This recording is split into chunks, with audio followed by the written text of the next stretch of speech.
So hey guys, welcome to the study preachers. So आज का जो हमारा टॉपिक रहेगा वो है advocate general of the state.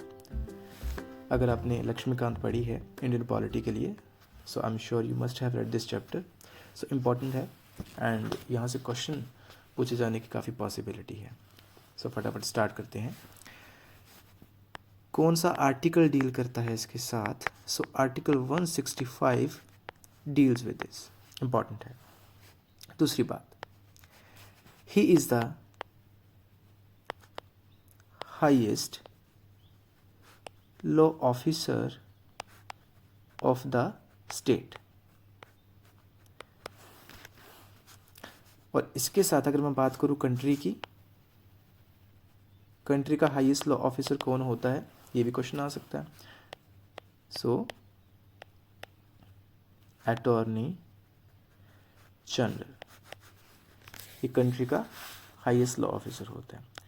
इसके साथ कौन सा आर्टिकल डील करता है? So article 76 deals with attorney general of the India. अगर बात करी जाए advocate general of the state की, सो अपॉइंट कौन करेगा इसे? So he is appointed by governor of the state. राज्यपाल इसकी नियुक्ति करता है। क्वालिफिकेशन की बात करी जाए, सो मस्ट हैव क्वालिफाइड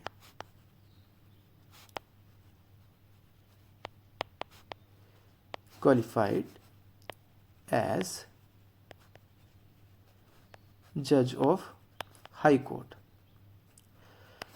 अगर आपने यूपीएससी के एग्ज़ाम दिए हैं, कोई भी ऐसा स्टेट का एग्ज़ाम दिया है, तो आपको पता है कि स्टेटमेंट्स में जब क्वेश्चंस आप पूछे जाते हैं तो वहाँ पे ऐसी स्टेटमेंट्स आने की पॉसिबिलिटी बहुत ज़्यादा होती है। तो ये चीज़ें इंपॉर्टेंट है, इसके बारे में याद रखना। ठीक है, अगली बात अगर इसके रिलेटेड करी जाए, so he must have held judicial office for 10 years। ये इसके लिए कंडीशन है। अगली इंपॉर्टेंट है, advocate in high court for 10 years, यानी कि कम से कम 10 साल तक वो हाई कोर्ट में एज अ एडवोकेट रहा हो, तब आप ऐसे इंसान को advocate general of the state appoint कर सकते हो। ठीक है,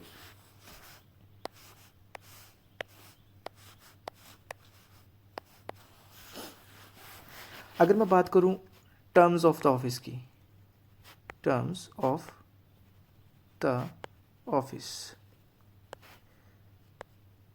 तो यहां पे इंपॉर्टेंट चीज ये याद रखने वाली है, कॉन्स्टिट्यूशन में ये फिक्स्ड बिल्कुल भी नहीं है।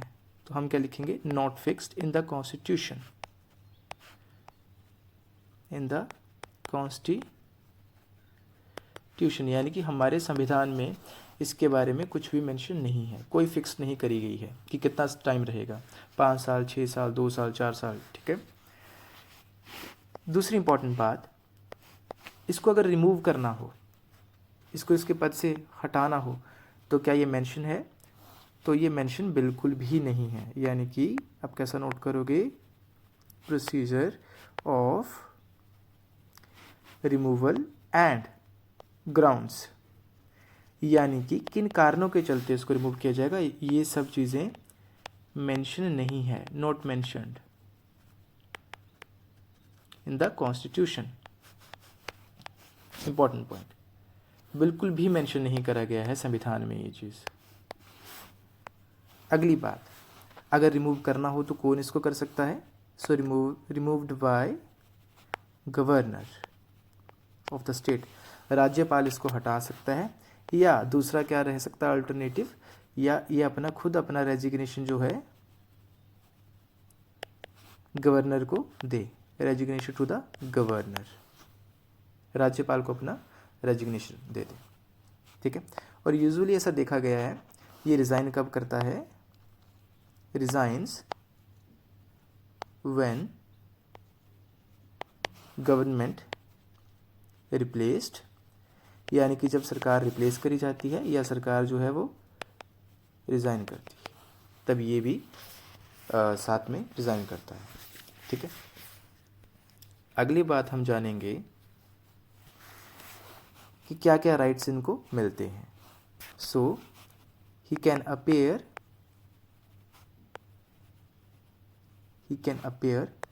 Before any court in the state, before any court within the state। Very important point. राज्य के कोई भी राज्य में कोई कोर्ट होगा वहां पे ये अपेयर हो सकता है, ठीक है। अगला important point, he can take part in proceedings of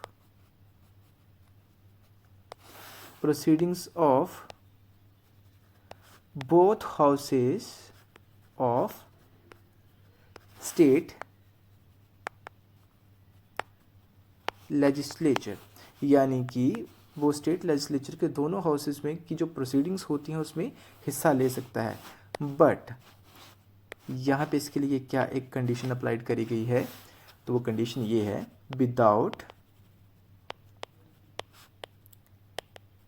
right to vote. उसमें हिस्सा ले सकता है लेकिन कहीं भी अगर वोटिंग का ऐसा कोई सीन आता है तो वहाँ पे वो वोट नहीं कर सकता,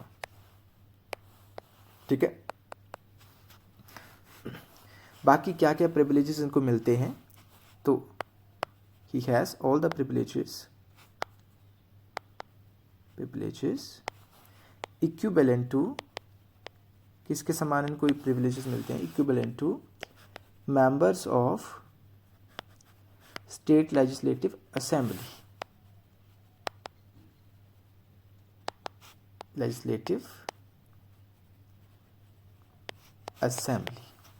ठीक है। इंपॉर्टेंट पॉइंट था, यानी कि वो he can appear before any court within the state, take part in the proceedings of both the houses of state legislature but without the right to vote and all privileges equivalent to the members of state legislative assembly. So these are the important points जो आप इस chapter से extract कर सकते हो advocate general of the state से। इसके regarding कोई भी और बात मुझे इंपॉर्टेंट यहाँ पे नहीं लगती है इस पूरे के पूरे चैप्टर में। यहीं से क्वेश्चन आपका आसानी से बन सकता है, ओके। और अगर एक और पॉइंट आपको बताना चाहूँ यहाँ पे, जो सैलरी होती है इसकी, इट इज़ नॉट फिक्स्ड, ठीक है। Salary is not fixed by the constitution. संविधान में इसकी सैलरी के बारे में कुछ भी ऐसा फिक्स नहीं कहा गया है। वो इसको कौन करेगा सुनिश्चित, इसको गवर्नर ऑफ द स्टेट यानी कि राज्यपाल करेगा, ठीक है। So thank you so very much. अगर आपको अच्छा लगता है मेरा कंटेंट, सो चैनल को सब्सक्राइब करिए, वीडियो को लाइक करना मत भूलिएगा और अपने फ्रेंड्स के साथ शेयर जरूर करिएगा। So thank you so very much. और इस तरीके से आप पढ़ते रहिए स्टडी प्रीचर्स पे, ताकि हमें और अच्छा मोटिवेशन मिलता रहे अच्छी वीडियोस लेके आने का। Thank you so very much. जय हिंद।